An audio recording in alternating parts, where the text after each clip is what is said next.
media conference to apprise you of government's efforts to combat COVID-19.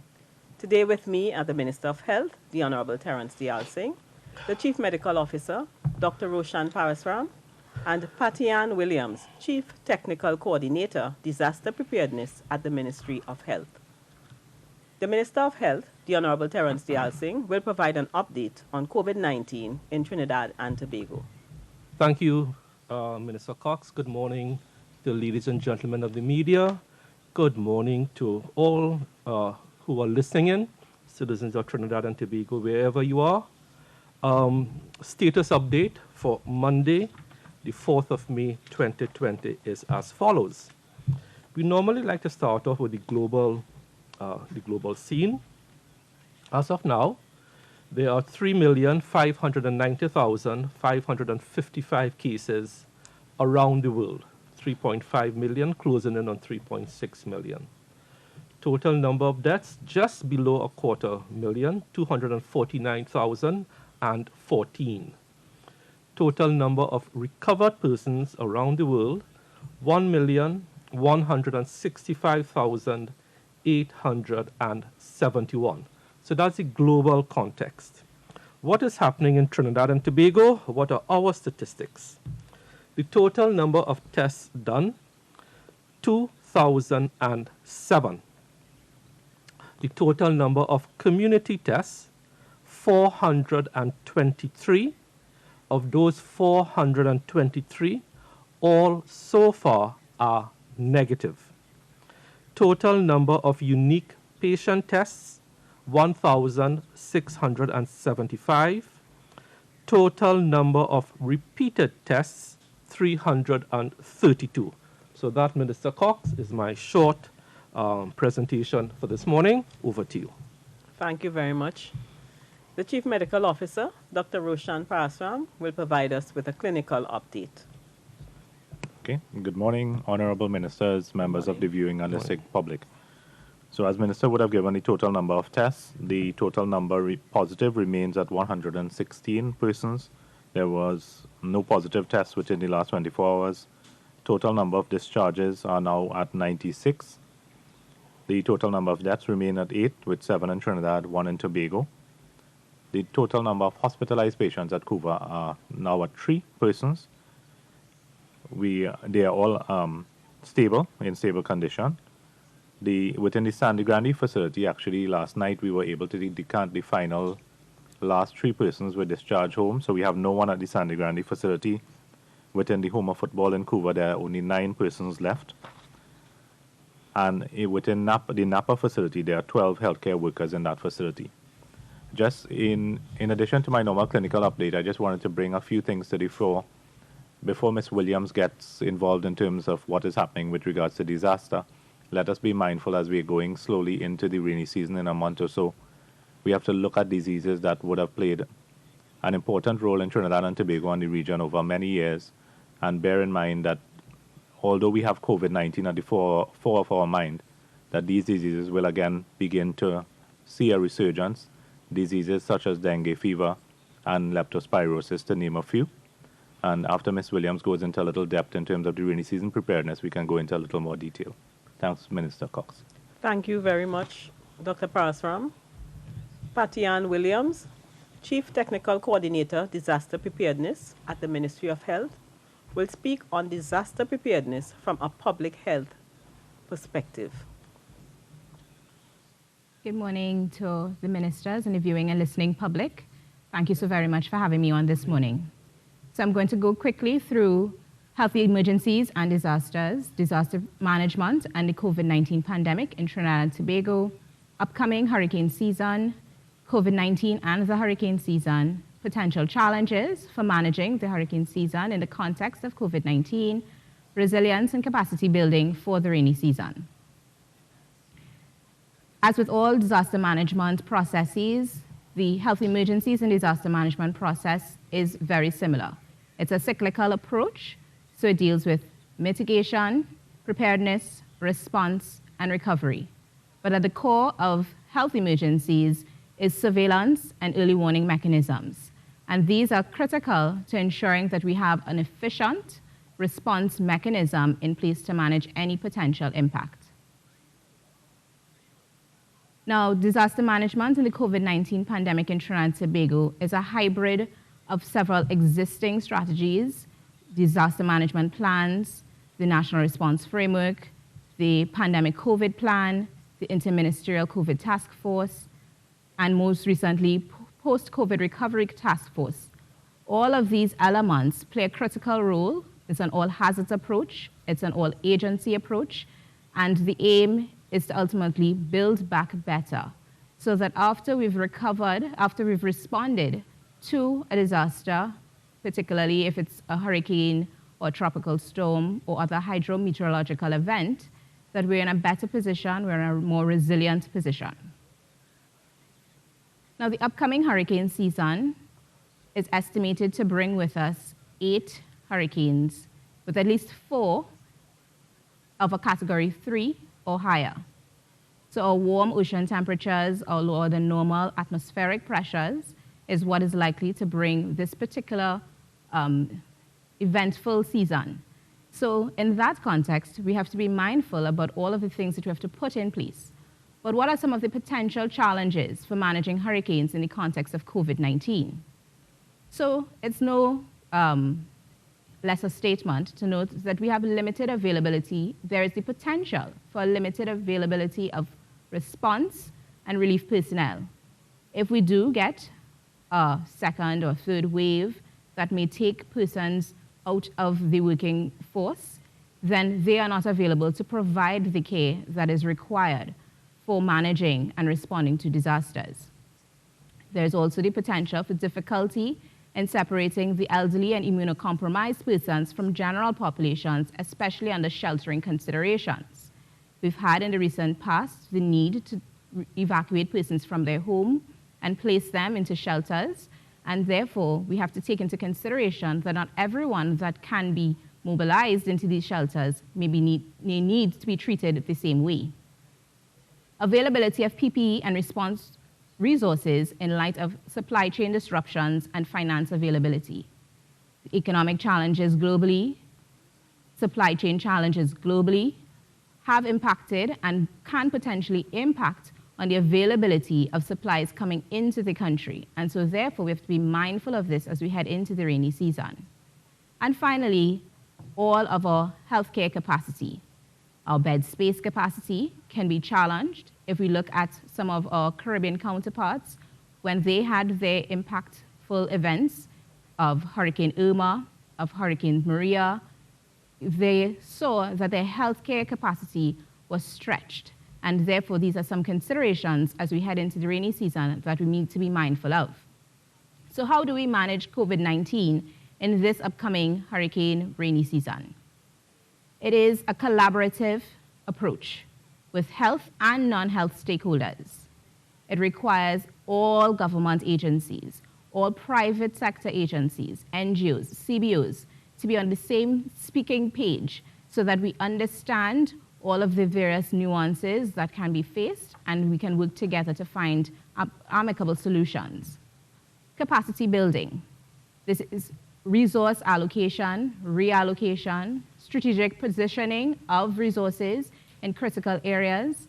All of the regional health authorities and our county medical officers of health have been preparing so that they are well able to respond to any potential impacts, whether it be flooding, high wind events, or, God forbid, major events such as a tropical storm or a hurricane.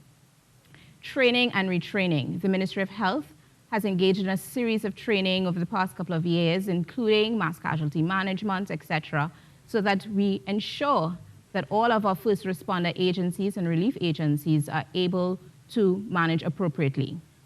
Facility preparation. Our hospital facilities, our healthcare facilities, we place special emphasis to ensure that there's redundancy in those facilities, whether it be backup power supply, water supply, so that we're able to continue to provide the critical service that healthcare offers.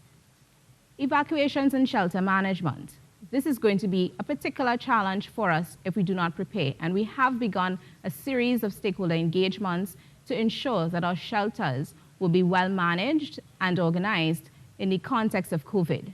Maintaining existing public health measures such as social distancing, frequent hand washing, even at these facilities, is critical to ensuring that we have an efficient response to any potential impact. And finally, public education and community outreach. We have to take advantage of our social media, the interest that the public currently has in COVID to continue to drive home the messages. We'd have heard CMO just describe that other healthcare concerns such as leptospirosis, dengue, Zika, become more proliferant during this time of the year, and we have to continue to educate our populations as to measures that they can take to safeguard themselves and therefore not put undue stresses on the healthcare system so that we can continue to manage COVID, but also any potential impact of the upcoming season. So if we continue to maintain our public health measures implemented already for the past 3 months for COVID, we continue to look at our early warning systems and heightened awareness and risk communication, we have an opportunity for greater resilience, health sector response to impacts. And on those kind words, I say thank you. Thank you very much, Patty Ann Williams. Members of the media, the floor is now open. Remember to identify yourself and the media house you represent before posing your question. We want to give as many of you an opportunity to pose questions to us, but that means in our limited time, we will have to give each media house a chance to get a maximum of 2 questions in. Once we have completed the pool and time allows, I will come back to you. Let us keep this in mind as we begin taking your questions. Priya Bihari. Hi, good morning, Priya Bihari, EZB News. Morning. Morning. Minister Yalsing, I just want to find out what happens to the healthcare workers who have been contracted to work at COUVA and at COURA now, seeing that we have no patients at COURA and 3 at COUVA. So basically, we have been building, as you saw, a parallel system. The patient load is decreasing. There's some of the healthcare workers that would require a 14-day period where they go into a sort of post-work quarantine, which is in place. So once we de-escalate those people before they go back into the normal pool and with their families, they will have to go into a 14-day period of de-escalation and quarantine, whether home quarantine or state quarantine. So they would be in that period during that time. But as the numbers go down, let us not lose sight of the fact that we are early in the progression of this disease and the epidemic, and we don't know for sure what is going to happen over the next coming weeks or months, and we have to remain prepared. Thank you. 98.1. Good morning to the head table. Stephen Cummings, 98.1 FM. Morning, sorry. 2 questions quickly, one for Ms. Williams and the other for Minister Dayal Singh. I'll start with Ms. Williams. Ms. Williams, could you give in clearer terms the specific role of your department and the function of that department? Because I know that there is the Office of Disaster Preparedness and Management, which has a particular role as well in terms of these disaster type situations. So I just wanted to get some clarity between the different functions and roles. And Minister Dayal Singh, as we discuss COVID-19 and how we should respond as a population, one of my questions relates to Trinidad and Tobago's preparedness to participate in deep scientific research studies and investment that could result in finding answers and solutions to our own health and medical problems. Do you think that we have been able to sufficiently examine our local pool of experts who can help pioneer some of these scientific achievements? Sure. So I will go first, and then Ms. Patty Ann Williams will come second. As you would have noticed last week, we did have 2 persons from the University of the West Indies. So we have partnered with UWI, we partner with PAHO, we partner with CAURA, and we are now partnering with the WHO to do just that, to conduct research into possible therapeutic applications for COVID, whether it is in this case remdesivir. So we have a very good research capacity locally with all agencies, not only the Ministry of Health, but with the university, PAHO, WHO, and CAUVA. So the answer is yes, we are doing all of those things as Professor Simangal outlined last week, Friday. Thank you. Patty Ann Williams. Yes, so thank you for that question. So the Ministry of Health, like many other government ministries, have disaster offices. In the case of my role as the head of the disaster office of the Ministry of Health, it is to develop health disaster management programs so that we can be better prepared to manage any impacts. So for instance, the Office of Disaster Preparedness, which is our national disaster office, will have, when it's activated, a series of ministry representatives. So for health, I sit as the emergency support function at the National Disaster Office so that we can continue to liaise and serve as a liaise function between the Ministry of Health and the National Disaster Office when the need arises. Outside of an emergency, we continue to coordinate with these other disaster offices through the Office of Disaster Preparedness and Management in a collaborative approach. It's a multi-stakeholder approach. Thank you very much. I-95.5. Good morning to everyone. With you to I-95.5 FM. I believe these two questions will be for Dr. Parasram. Can we get a status at Tacarigua and Penal Debe? Okay. Sure. And also, do we know at the moment how many strains of COVID-19 are currently in circulation globally, as well as how many of those strains, if there's more than one, in circulation in Trinidad and Tobago right now? Yeah, good. Sure. Thank you. So in terms of the Tacarigua, persons at Tacarigua, they would have been re-swabbed Sunday at around midday, just before midday. Their swabs, whether they're negative or positive, will be conveyed to the CMOH, and that will be discussed with them. Their 14 days will be complete, I believe, at the end of tonight into early tomorrow morning. So once everything is fine, they are due for discharge tomorrow. In terms of the Penal Debe cohort of 69 persons, they actually were swabbed the second day into their stay. All of them were well. They had no symptoms. They were histories were taken from every one of them to determine their individual risk. So their swabs were sent on to Trinidad Public Health Lab and onward to CAFA as well. That will come back hopefully in the next couple of days, and they would remain in that facility for 14 days, and of course be retested at the end or if symptoms develop. With regards to the strains, I think globally there are about 2 strains that were identified early on. In terms of Trinidad, CAFA didn't have the capacity as of present to actually discern which strains we have. So we know it as COVID-19 as opposed to other coronaviruses. We haven't been able to do the subtyping as yet. In the future, we can send the samples to CDC, which we have done for other types of diseases in the past for subtyping. So that is an option that we have to use. But our caseload being so low at this point, it may not be necessary at this point. Express. Good morning. Morning. Good morning. Hello. Good morning. Yes, morning. Good morning. We are hearing Are you you. hearing me? Yes. Yeah. Good morning. Okay, so Good my morning. first question. Identify yourself, please. 33 Priors from the Trinidad Express. Sorry. My first question pertains to the 33 who returned from Barbados. Could you tell us whether any of them are showing any symptoms, signs and symptoms of the virus? And secondly, this question goes to the Minister Dialsing. Do you think the wearing of face masks should be mandatory to prevent the second wave of the virus? So the first question, the answer is no. None of them throughout, they would have been tested by temperature twice a day, or at least once a day, and then a history is taken and communication with them, with the nurses and physicians that were on site. None of them have presented any signs and symptoms related to infectious disease during that course. Okay, on the issue of face masks, I think the wearing of face masks is highly recommended at this point in time, and is a recommendation that we keep throwing out to the public, and we are hoping that the public does take heed of that warning and continues to wear face masks when they are out in public. Thank you. Thank you. Guardian Media Limited.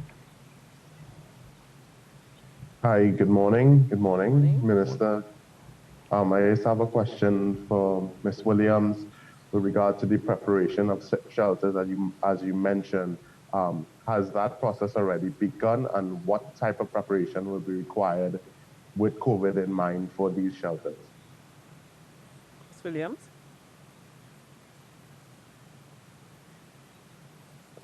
Thank you for that question. Yes, preparation has begun. The inspection and authorization of shelters really lie with the Ministry of Rural Development and Local Government. But prior to the start of the rainy season, we were engaged with that agency as well as others to ensure that they had the mechanisms in place. The Ministry of Health has given its commitment to those ministries to provide guidelines in terms of best practices to be adhered to at these shelters. So for instance, at a shelter, as I mentioned before, social distancing is critical to be maintained so that they would then look at their shelter pool and determine how many beds they can accommodate at a shelter, given the consideration for social distancing. So it has already begun, and we continue to work with these ministries to ensure that there is a proper plan in place for managing shelters should the need arise to use them. Thank you. Astronaut Health News. Janet Stewart, Astronaut Health Newspaper. Good morning, everyone. Morning. My question is to Ms.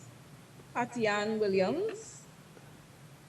Ms. Patian, thanks for your report. And I want to ask, in the event that a major natural disaster were to hit our country tomorrow, do you think Trinidad and Tobago is ready to avoid loss of lives and property? And if not, does the disaster preparedness team already have specific strategies in place to get us ready? Before we go to Miss Williams, if a major natural disaster hits Trinidad and Tobago tomorrow, no one can guarantee that there will be no loss of life or property, Gwendolyn. No one can make that guarantee. So, if you get a major earthquake, no one, Patian, can't guarantee that. What we are doing is putting steps in place to mitigate and reduce the risk of loss of life, especially. Right? And Patian could tell you what are those mitigation strategies. But Minister, even before we go forward, that question would be best suited to the national. Exactly. And I think you could probably ask that to ODPM. Yes. They might be the best agency because they are the national coordinating agency for that. Patian is just responsible for the health response. Okay? Okay. So we would move to Tobago, Channel 5. Hi, good morning. Candace Jackson from Tobago Channel 5. Just to expand a little bit on the question from Garden Media about shelters. Now, are we expecting that shelters to perhaps to see an increase of available shelters? Because now with the social distancing and so on that's been required by through COVID-19, it might mean that some shelters may be able to house less persons. And how ready are we to increase shelters in the country?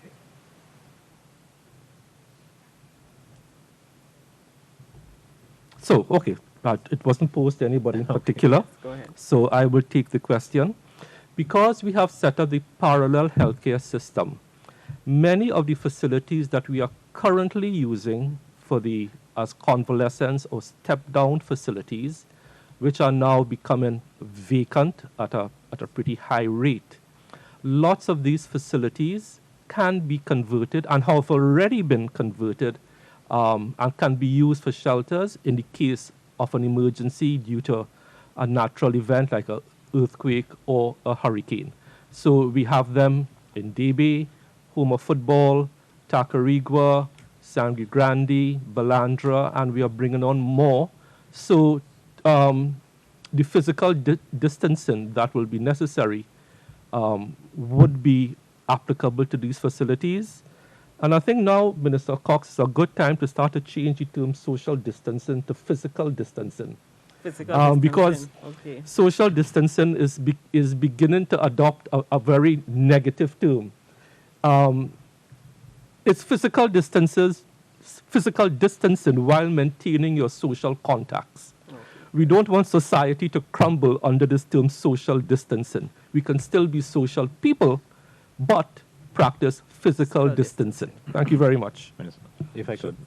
So I just want to add a little bit. So we're speaking about shelters in general. The measures we want to put in place when we're dealing with shelters in alignment with what we're doing for COVID are, one, we're looking at enhanced surveillance of persons coming into a shelter. So we would see things like thermal scanners being used to determine if somebody has a fever upon entry. You would see nurses or physicians actually doing some sort of history to determine if those persons are at greater risk. Physical distancing is usually difficult in a shelter sort of setting. What will become more important is possibly the wearing of masks for everyone that are there. The regular sanitization of all hard surfaces and shared bathrooms and facilities within those institutions to ensure that there's a decreased risk of transmission of disease. So it requires that sort of intervention rather than actually setting the cots further distances apart, which generally speaking are usually 6 to 8 feet apart in those kinds of settings. However, more importantly, we're looking at masks, we're looking at sanitization of surfaces, and you're looking at entry screening and having alternate sites for persons that may be unwell. Thank you. Newsday?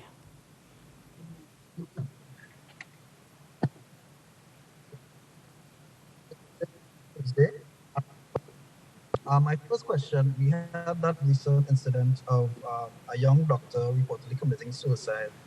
Just to spin off from that, with the increased stress of our health practitioners dealing with, COVID-19 and so forth, do we presently have policies in place? And if so, are we, ramping them up, specifically with our health workers who have to deal with the COVID-19 patients?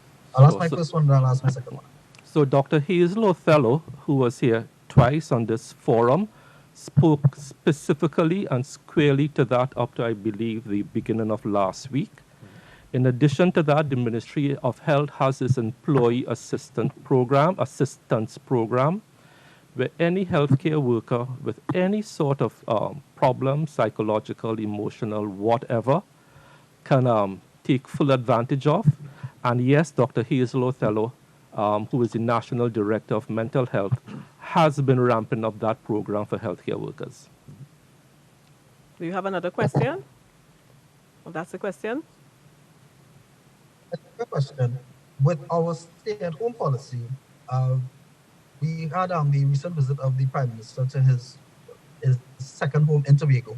I'm just wondering, is it in the spirit of stay-at-home where we have some people have more than one home and they might want to, visit their other homes and so forth? Is that in the spirit of that policy? I see no problem with it. It's his home.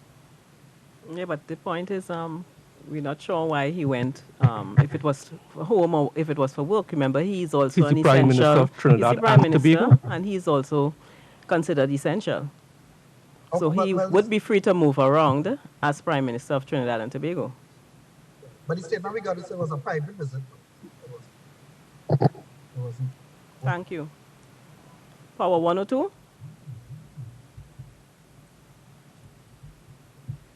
Hi, good morning, Head Table. Kimberly D'Souza from Power 102 and ISO Media. Hi. I have a question. I'm not sure if it's directed towards the CMO or Minister of Health, but I just wanted to get an update on the UV testing site. I know Dr. Nandram would have mentioned last week that we had equipment at UV and we're going through a testing phase. If we can get an update on that. And also, CMO, can you confirm what the R0 figure is for COVID as it relates to TNT? Thanks. Yeah, so in terms of the testing site, as I said before, was up and running since about the 26th. We were doing a series of quality assurance tests, which was completing about middle of last week. So that facility is fully up and running, fully functional. So we actually, in our daily reports from now on, we will send tests to both CAFA as well as Trinidad, as well as UE. So you will see an update that says samples sent from TPHL to CAFA as well as the University of the West Indies.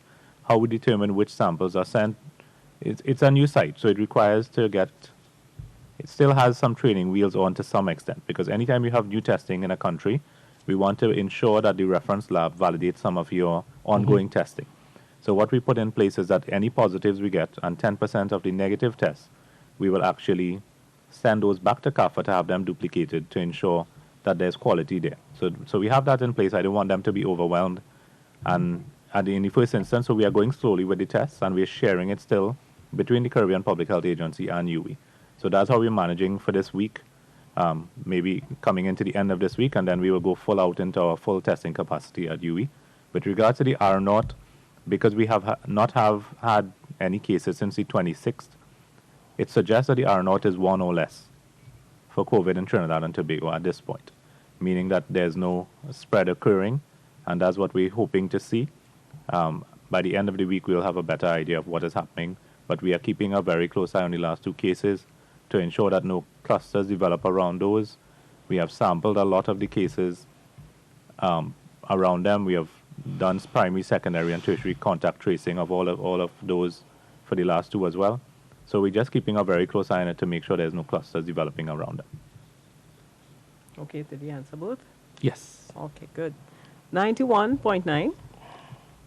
Hi, good morning. We're next to 91.9 FM. Good morning.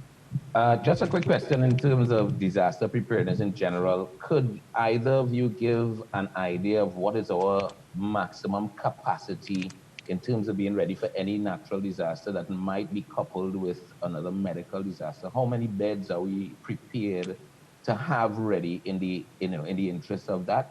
And also, my second question is, Minister of Health or CMO, how would you rate Trinidad and Tobago Medical Society and our professionals on the global standing in terms of being able to contribute to a vaccine, a cure, or any particular kind of medical advancement globally? Do you think Trinidad and Tobago is in a position to influence any COVID-19 response in terms of vaccine and cures?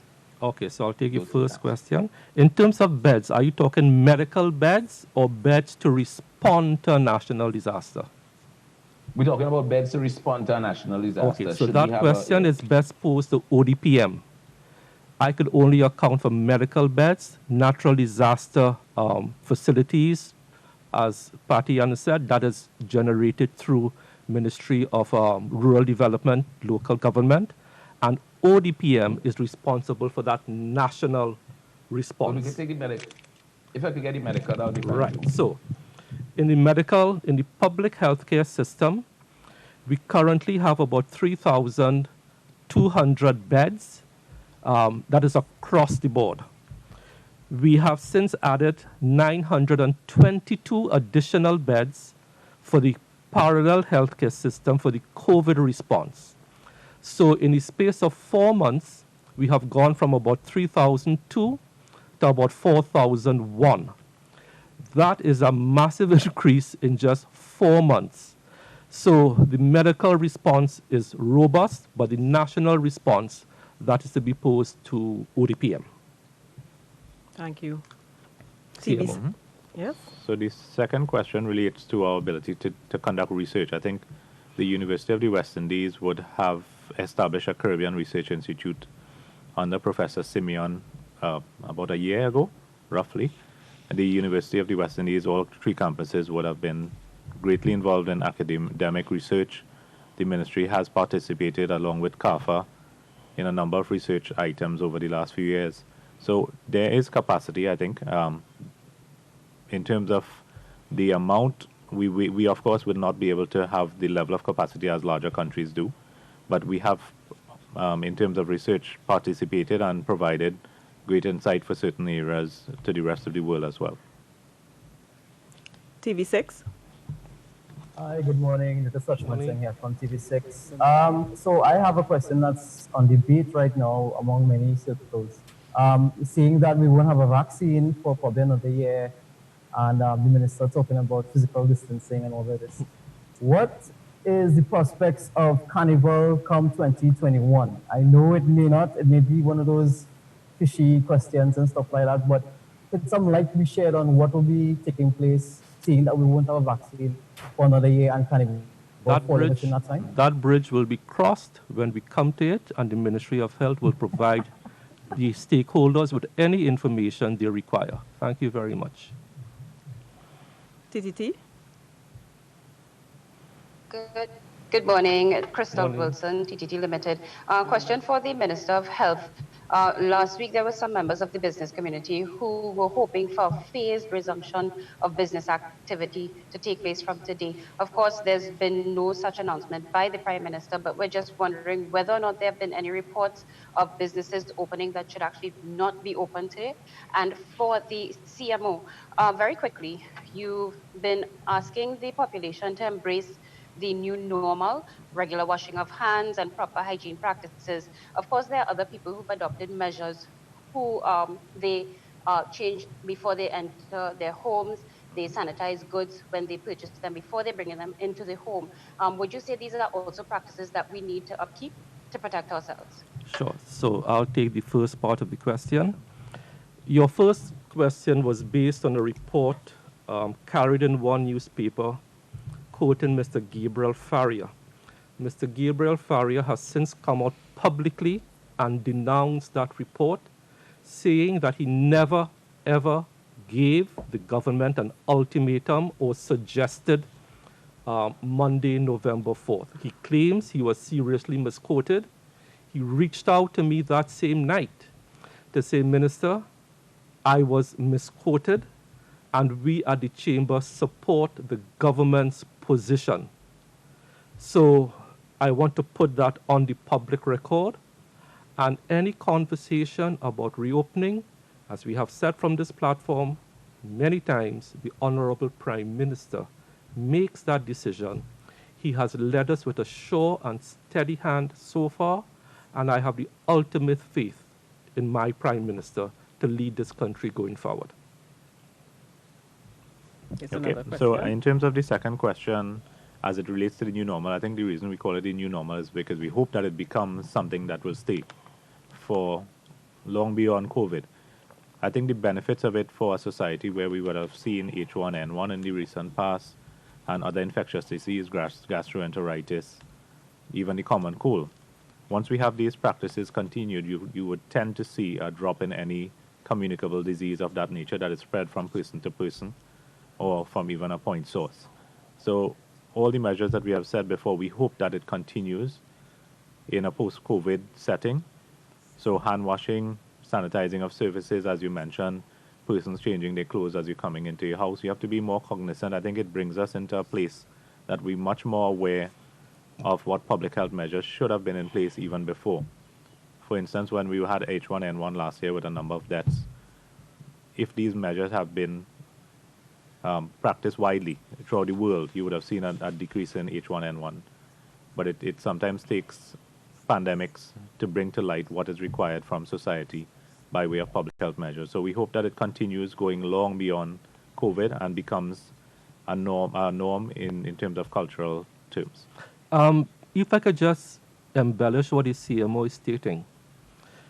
There's a lot of talk about pneumonias and so on, but you know what we have noticed at the hospitals, which is not related to COVID, but totally related to cleanliness and cooking food at home, and the CMO could expand, the drastic reduction in the number of people with gastroenteritis. CMO, you want to expand on that? So as I said, I think last week, what we have noticed in terms of the trend is there are drops in lower respiratory tract infections, there's significant drops in gastroenteritis, there's drops in what we call basically common cold, which is respiratory-like symptoms on the whole. So, I mean, as I said, the public health measures are extremely important. It's something that we really want to continue. And we are working on policies right now as we are looking towards reopening on a phased basis that we can all do in the public sector, in the workplace. So we'll be speaking to for instance, in the restaurant sector or we will be speaking to actually the employers, the employees, something along the lines that was going on for years in terms of the food badge, but on an escalated level. So we really want the new normal to be something that is continued for a long time to come. This is a question from online.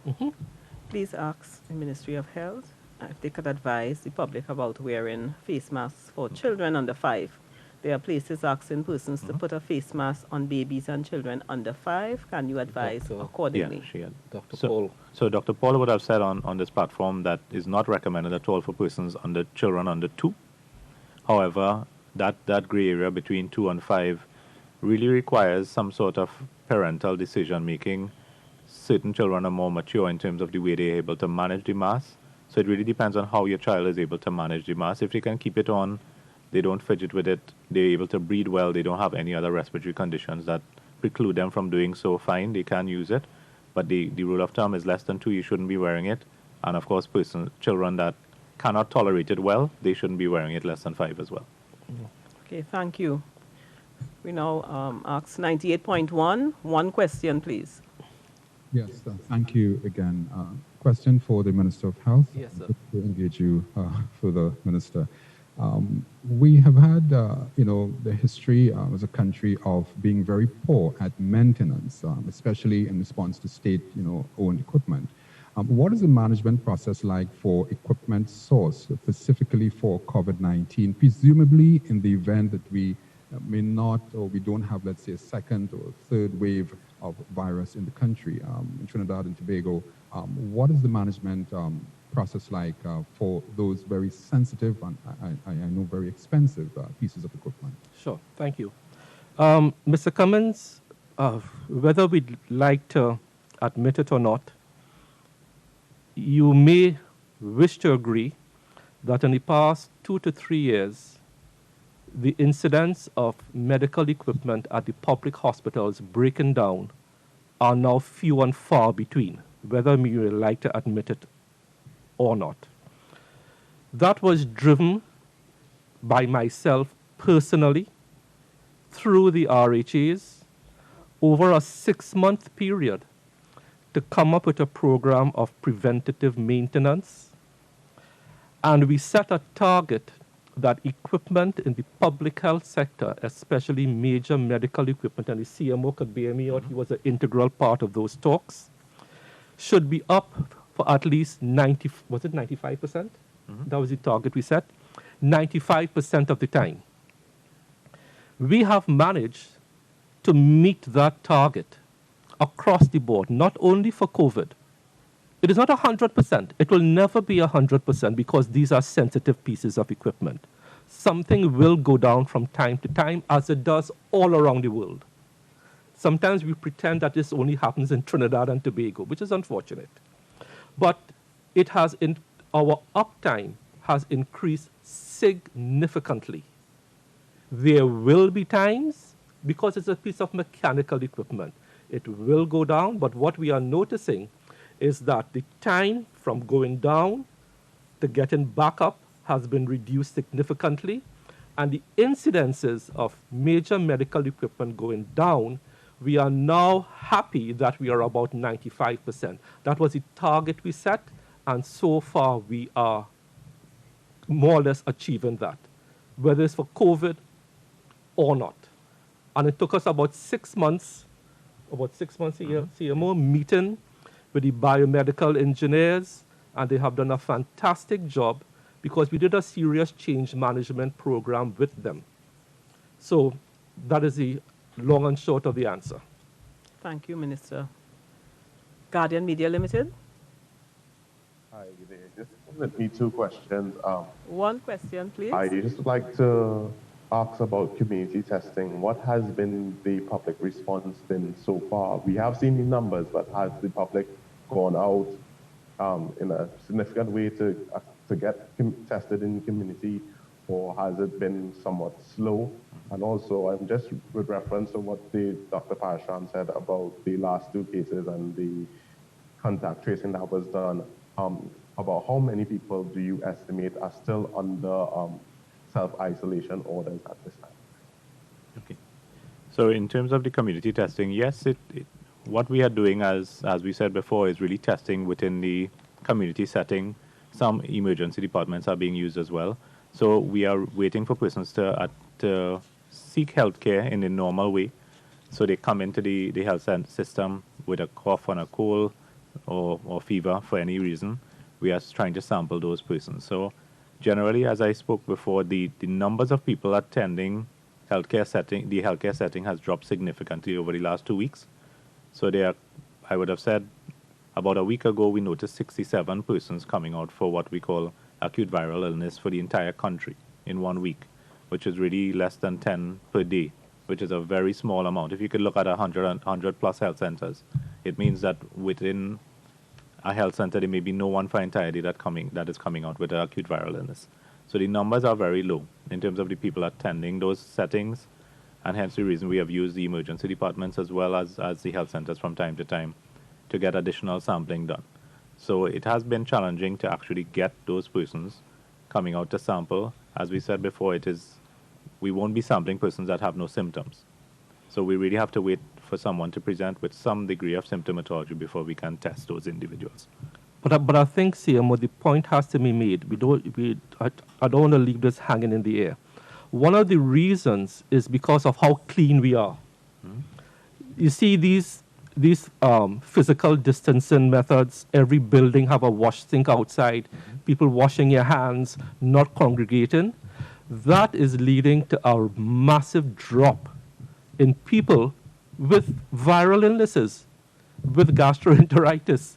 So we are sort of suffering from our own success in battling COVID, that you have some positive spin-offs that people are generally now healthier and not reporting with viral illnesses, gastroenteritis, and these things.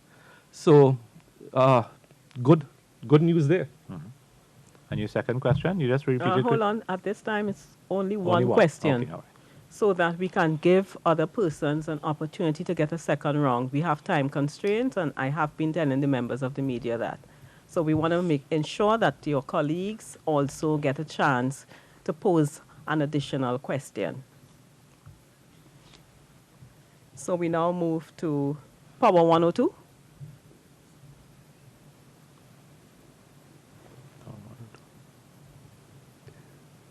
Or is it AZP News? AZP News.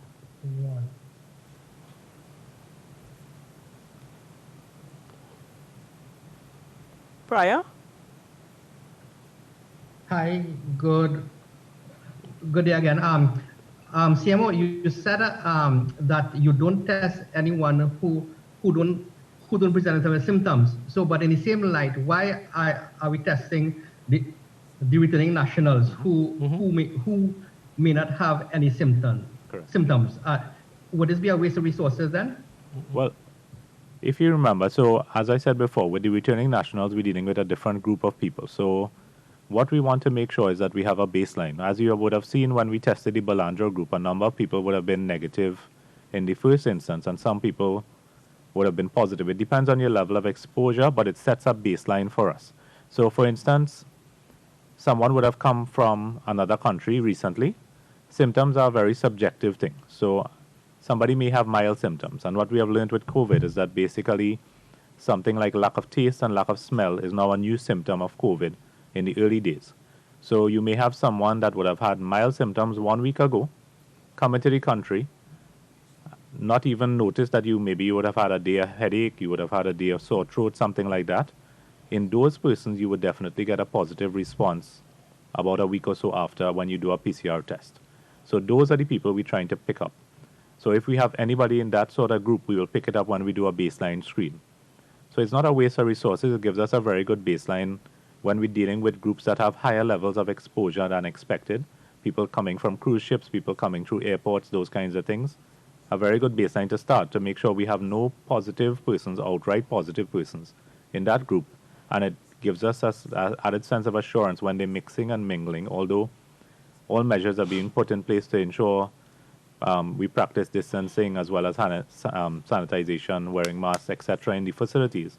It gives us an added level of assurance at the outset that we don't have those outliers that would have had symptoms a few days ago, symptoms gone away, and they would have been positive still. So that is the benefit of testing. On the first instance, we follow them up for 14 days.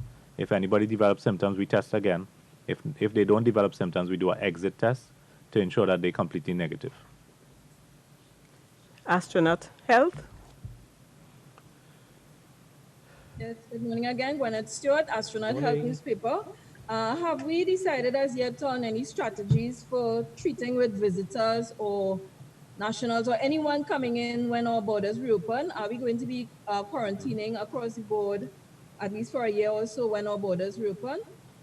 Quarantine persons for a year? No, for the year after. Oh, for the year after. Oh, sorry. Okay. So basically what we have seen is that borders generally will have to be open on a phase basis. Phase basis meaning one, nationals versus non-nationals, and possibly even by country, by region, depending on the level of COVID in those particular territories. What you saw before we closed for about 2 weeks is we saw self-quarantine being applied to every single person that came in through the borders. And we expect that that might be a likelihood again if the COVID levels don't drop substantially before we open the borders in different countries of the world. So one measure we have, of course, is to use thermal screening at the airports. Another more important measure is to really have home quarantine at least for persons returning for 14 days upon arrival to ensure that we don't have that commingling of a higher risk group with our population, and possibly state quarantine if we think somebody is at very high risk. So those measures may be put in place when the borders reopen. I-95.5. Thank you very much. Good morning again. Just wanted to go back to the minister when he spoke earlier about the wearing of masks. Is there a particular thinking behind not going and asking that the wearing of masks and other such measures be made mandatory? Okay, to make the wearing of masks mandatory, that will be something that the Attorney General will have to pronounce on, because you are talking about a law. With a law, there are going to be sanctions. If you do that, then the question arises, what is the penalty? Are you going to charge everybody on Frederick Street in Scarborough who is not wearing a mask? It's a very difficult topic for me to decide on here. That is why most countries are strongly recommending the wearing of masks. And I will seek the advice of the Attorney General, because what you are proposing is to make it illegal not to wear a mask, and that is a very difficult subject for me to address off the bat here this morning. Thank you. Express. Thank you. One question, Minister please. Dialsing, yes. Minister Dialsing, are you receiving any reports still coming your way of people still not adhering to social distancing and stay-at-home orders? And I ask this because we see a report today of a group of people who apparently came from a COVID-19 party, and the vehicle crashed and one woman died. So are you still getting the sort of reports of parties still going on, people not adhering? Yeah. So the answer is yes. And so if we could start to change the term from social distancing to physical distancing, I know we'll have to get accustomed to that. Yes, there are reports of people not adhering to physical distancing. You see it all over, not only here, all over the world. Is a message we have to keep driving, that this is part of the new normal, physical distancing. In my own case, I haven't seen my son for a month now. Talk to him on the phone. He lives in Trinidad.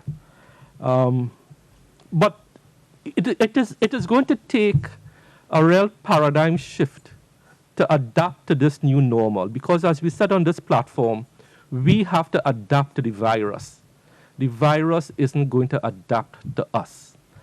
And if I could just give you one example of how we adapted to a past virus.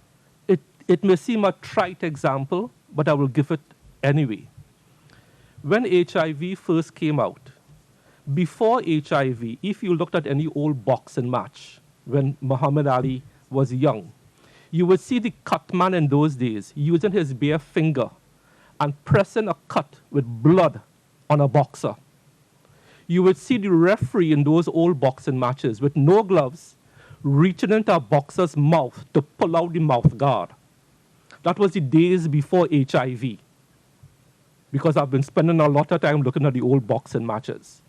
We adapted to HIV. Now, a cut man in a boxing ring has to put on gloves. The referee no longer puts his bare hands into a boxer's mouth to pull out the mouth guard. We adapted to HIV. That's the point I'm trying to make.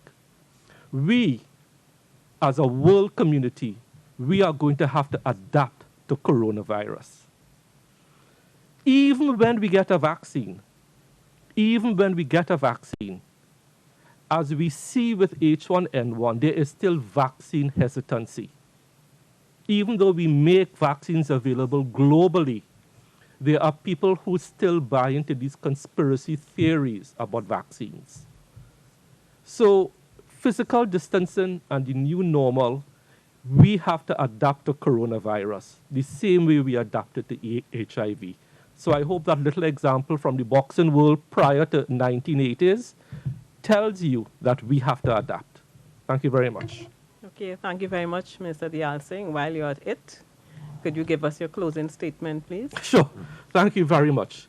So, ladies and gentlemen, we are seeing globally that the coronavirus issue is not going away. In Trinidad and Tobago, as we said all along, so far, so good. As we prepare at the Ministry of Health to further develop our health response, what we are starting to look at now, and we had that discussion this morning, so I want to give the country the reassurance that a parallel healthcare system is up and running. But what we are now looking post our first wave is to restart our elective surgeries. We are going to be working on a national plan for mental health issues coming out of COVID. How are people dealing with confinement? How are people dealing with depression? To that extent, Dr. Hazel Othello has been charged by myself since last week, I believe Thursday or Friday, and we have a meeting when we go back now at 11:30 with Dr. Hazel Othello and a couple other people. We have a framework, but we'll be making this framework public. We'll be welcoming your suggestions, because post this peak of 116 cases, and as we start to get accustomed to the new normal, we at the ministry are cognizant of the behavioral changes that we have to make and what these changes are doing to our psyche. So I want to let the national population know this has not been lost on us. It is occupying top of mind attention at the Ministry of Health. And as soon as we have something concrete to bring to you within the next couple of days, and we are doing this with Dr. Hazel Othello, reaching out to private sector, reaching out to everyone to be a part of this national mental health response. So as we move forward, I want to thank you once again for your questions and for carrying the news about COVID-19 and what the Ministry of Health is doing to keep us safe, to keep us healthy. Thank you very much. Thank you, Minister. Thank you, Dr. Parasram. Thank you, Ms. Patty Ann Williams. Thank you, members of the media, the viewing and listening public. We have come to the end of today's virtual media conference. Do remember that the Ministry of Health and the Ministry of Communications are your only credible sources of government information on COVID-19. As we enter a new month in uncharted waters, we wanted to thank everyone for your commitment and support in this fight against COVID-19. A diverse 22-member team, chaired by Prime Minister Dr. the Honorable Keith Rowley, and consisting of government ministers, businessmen, economists, and activists, has been tasked with the responsibility for creating a COVID-19 roadmap to recovery for Trinidad and Tobago. The government is inviting you to let your voices be heard by submitting your views on the way forward for Trinidad and Tobago. We are inviting you to be a part of the discussions by visiting the government's official website, ttconnect.gov.tt, to upload your submissions. Please share your views on issues facing your community, industry, or any ideas on the way forward for Trinidad and Tobago. Let us come together to develop a successful roadmap for our country. Please go to ttconnect.gov.tt. I am Donna Cox, Minister of Communications. Thank you for joining us today as the government continues its efforts to flatten the curve and beat COVID-19. Stay home, stay safe. May God bless Trinidad and Tobago.